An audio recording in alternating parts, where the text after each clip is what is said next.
Sometimes in life, you get a lesson, and because you weren't careful, you have to get it again. Hopefully the second time around, you will learn. That's exactly what happened to me. Let me explain. When these events took place, I had just turned 25 years old. At the time, I was a personal transportation consultant. That's what my business card said. In truth, I was a car salesman. I only tell you this because it helps explain my train of thought at that stage of life. My name is Jake Stemmen, and I was a very good salesman, especially if the customer was a woman. At the risk of sounding immodest, I will say that my gruff appearance, 6-foot tall height, and athletic body helped me when dealing with female customers. I was a man, if I may say so I was successful selling to men as well. But my success rate with female clients was about 75%. Among my accomplishments was a more than 50% success rate in selling some romantic extracurricular activities to ladies.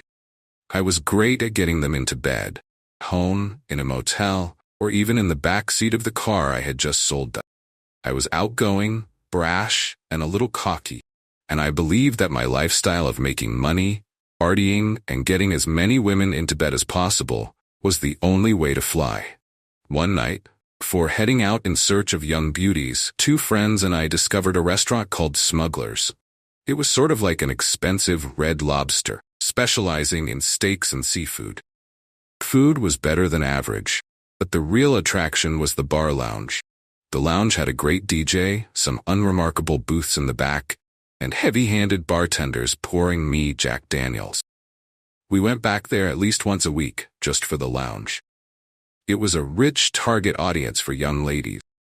The 3rd or 4th time I was there, I met Beverly. Beverly Vital was a waitress who sometimes worked in the lounge if the dinner trade was slow or if the lounge was very busy. She was a classic Italian beauty with long black hair and a body designed to drive men crazy. I knew I wanted her the first time I met her. Beverly brought drinks to the table for me and my friends. She smiled when I tipped her for the service, and I took her left hand to examine it.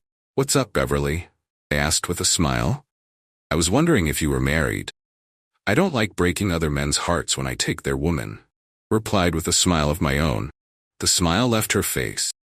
She jerked her hand away and headed back to the bar, with anger in every step.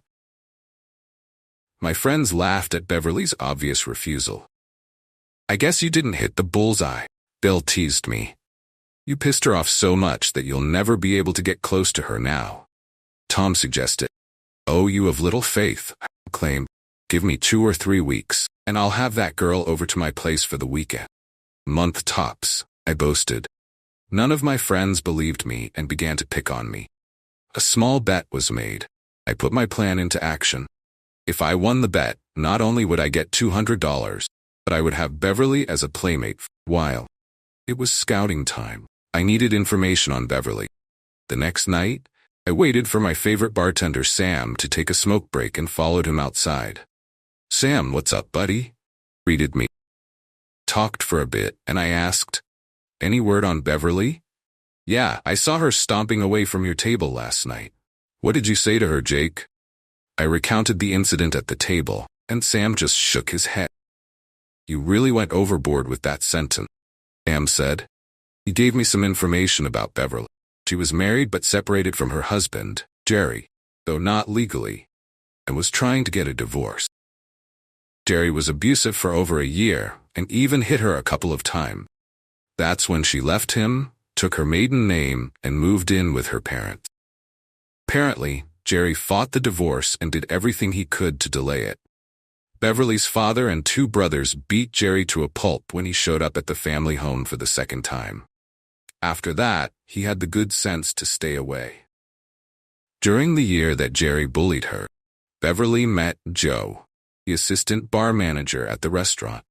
He overheard Beverly talking about the problem she was having with her husband, and hatched a plan to become the man in Beverly's life.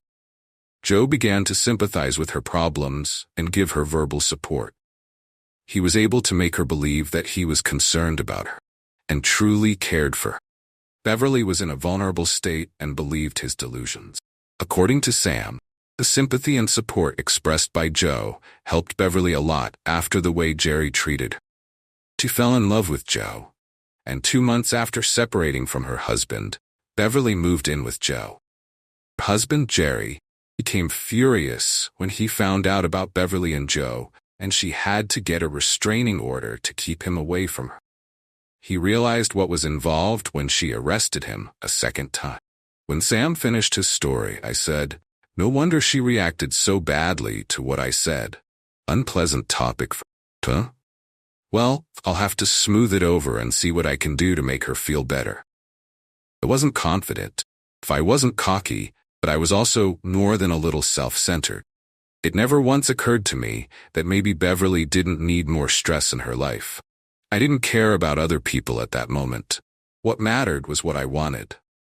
Sam had another piece of information for me. Things were not smooth and peaceful between Beverly and Joe. Nah. They were fighting with each other at work.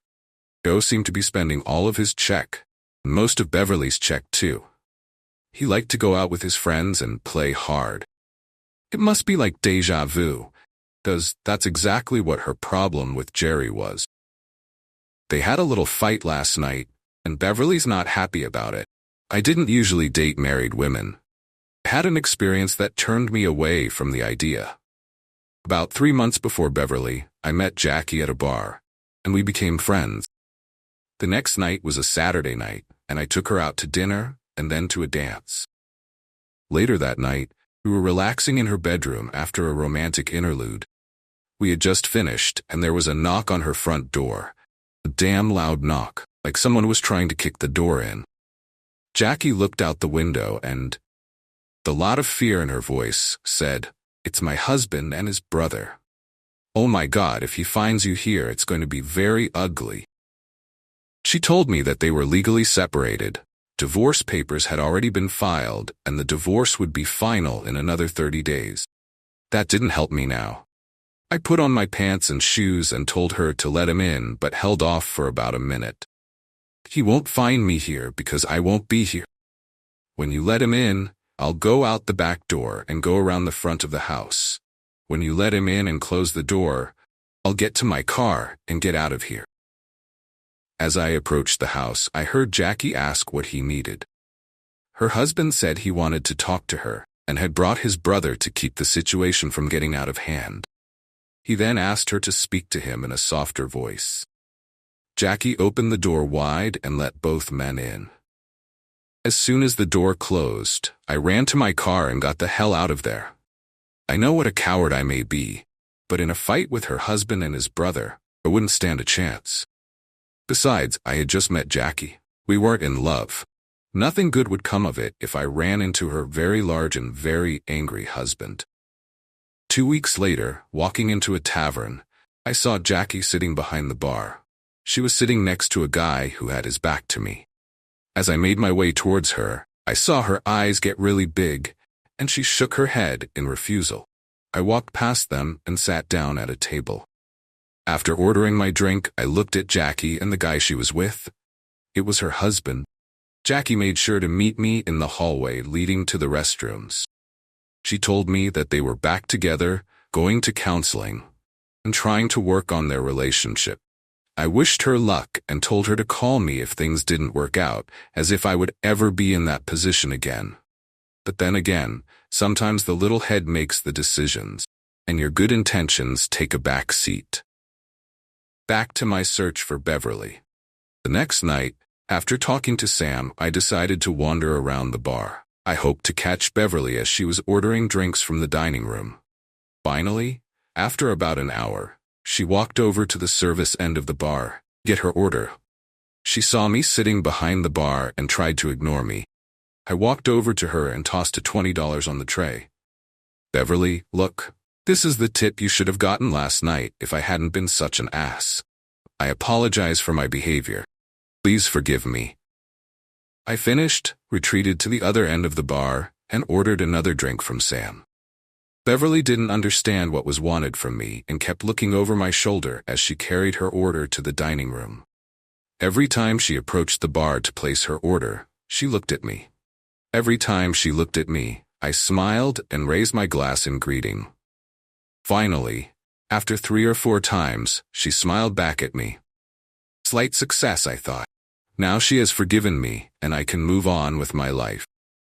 I left shortly after she smiled back at me, but watched her hiding from her gaze at the entrance. When Beverly returned to the bar, she looked around the room for me. I had planted the seed. Now we had to see if it could germinate. After that, I returned to the lounge every evening.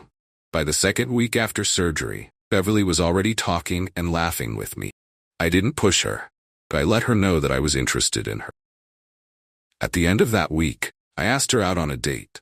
I can't, Jake. I'm living with someone. She replied to my invitation. Maybe so, but I hear things aren't going so well right now. Let me show you how a lady should be treated. Beverly smiled, touched my arm, shook her head in refusal. Okay, I thought. I lost this skirmish, but the war is not over.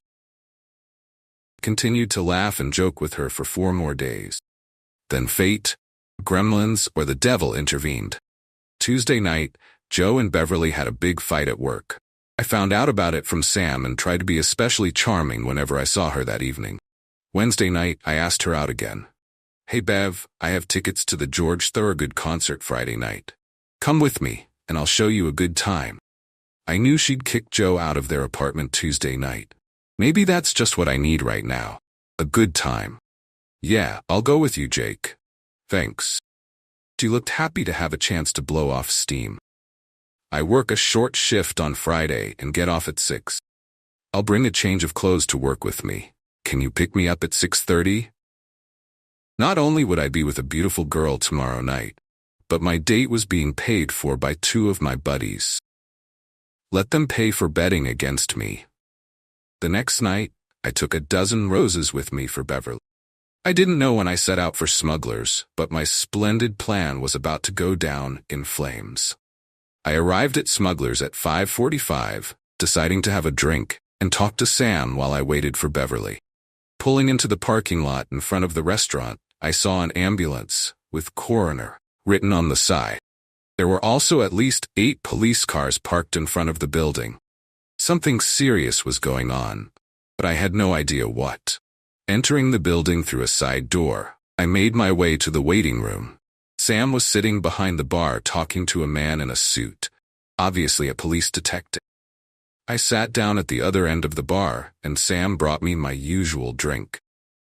What's going on outside? Sam, looks like every cop in the neighborhood is out there, I said. Bartenders always know what's going on. Sam started babbling and explaining to me why the cops were standing out front. Joe didn't have a car since Beverly kicked him out of the house, and his father was driving him to work at 5. The car stopped in front of the employee entrance, and Joe sat talking to his father for a few minutes when Jerry came to the passenger window.